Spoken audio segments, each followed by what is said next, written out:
नमस्कार दोस्तों, मैं आज फिर से आपके लिए 20 क्वेश्चन लेकर आया हूँ। तो हमारा पहला क्वेश्चन होगा आज का, जल प्रदूषण होता है। पहला क्वेश्चन होगा हमारा, जल प्रदूषण होता है। तो बताइए दोस्तों इसका आंसर क्या होगा।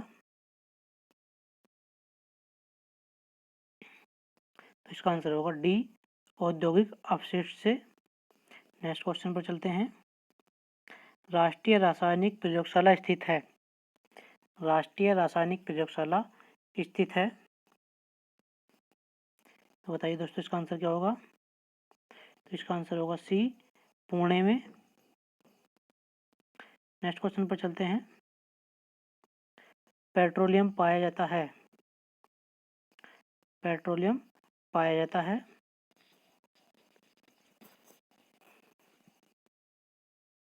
तो इसका आंसर होगा बी, अवसादी सैलों में। नेक्स्ट क्वेश्चन पर चलते हैं। नाइट्रोजन की अधिकतम मात्रा निम्नलिखित पदार्थों में पाई जाती है। नाइट्रोजन की अधिकतम मात्रा निम्नलिखित पदार्थों में पाई जाती है। तो बताइए इसका आंसर क्या होगा। तो इसका आंसर होगा आपका ए, यूरिया में। नेक्स्ट क्वेश्चन पर चलते हैं। बेरी नामक रोग किस विटामिन की कमी से होता है। बेरी नामक रोग किस विटामिन की कमी से होता है। बताइए इसका आंसर क्या होगा। तो इसका आंसर होगा आपका ए, विटामिन बी। नेक्स्ट क्वेश्चन पे चलते हैं। पसीने में होता है। पसीने में होता है।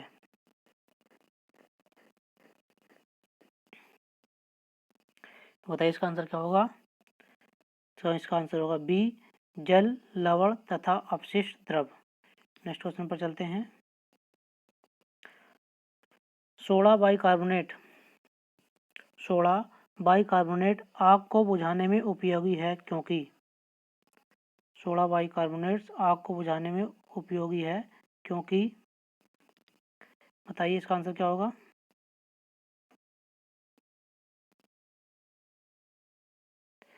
इसका आंसर होगा ए, यह गर्म होने पर कार्बन डाइऑक्साइड में अपघटित हो जाता है और आग को बुझा देती है। Next question. किसी बंद कमरे में कोयला या चारकोल का जलना घातक होता है क्योंकि। किसी बंद कमरे में कोयला या चारकोल का जलना घातक होता है क्योंकि।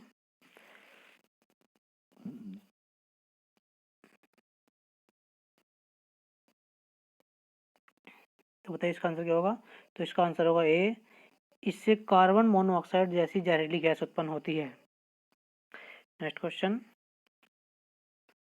प्राकृतिक न्यूक्लिक अम्ल में ऐसे कार्बनिक क्षारक के युग्म में जो हाइड्रोजन आवन से जुड़े हैं।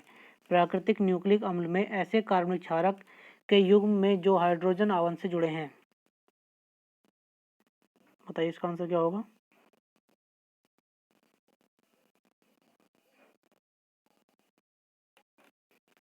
तो इसका आंसर होगा सी, एडेनिन तथा थायमिन। एडेनिन तथा थायमिन। नेक्स्ट क्वेश्चन पर चलते हैं। केवल कार्बन से बनने वाला पदार्थ है। केवल कार्बन से बनने वाला पदार्थ है। तो इसका आंसर बताइए क्या होगा। इसका आंसर होगा सी, ग्रेफाइट।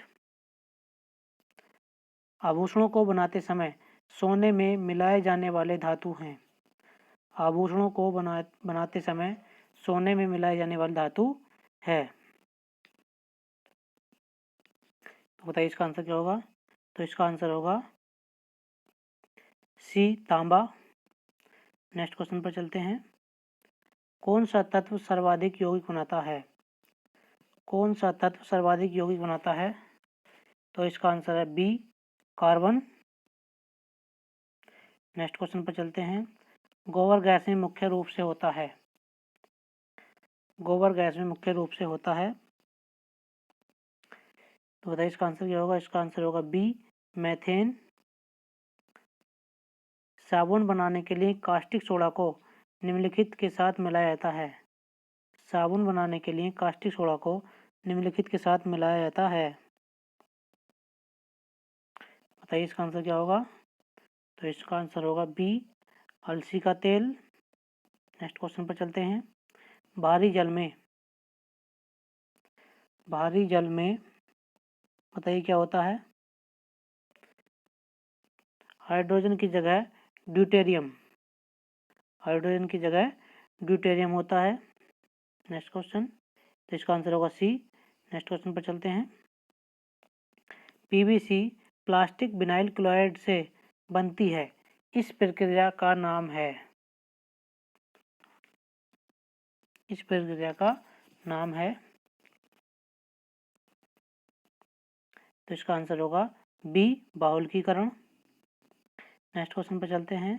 पॉलीथीन का औद्योगिक उत्पादन निम्नलिखित के बहुलकीकरण द्वारा होता है। पॉलीथीन का औद्योगिक उत्पादन निम्नलिखित के बहुलकीकरण द्वारा होता है। तो बताइए किसके द्वारा होता है। तो इसका आंसर होगा सी, एथिलीन। नेक्स्ट क्वेश्चन, प्राकृतिक रबड़ निम्नलिखित का बहुलक है। प्राकृतिक रबड़ निम्नलिखित का बहुलक है।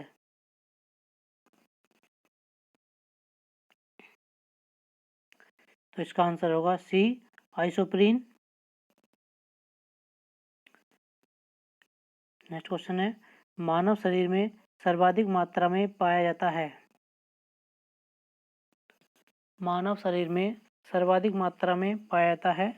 तो इसका आंसर होगा बी, जल। निम्न में क्या एक मिश्रण नहीं है। निम्न में क्या एक मिश्रण नहीं है।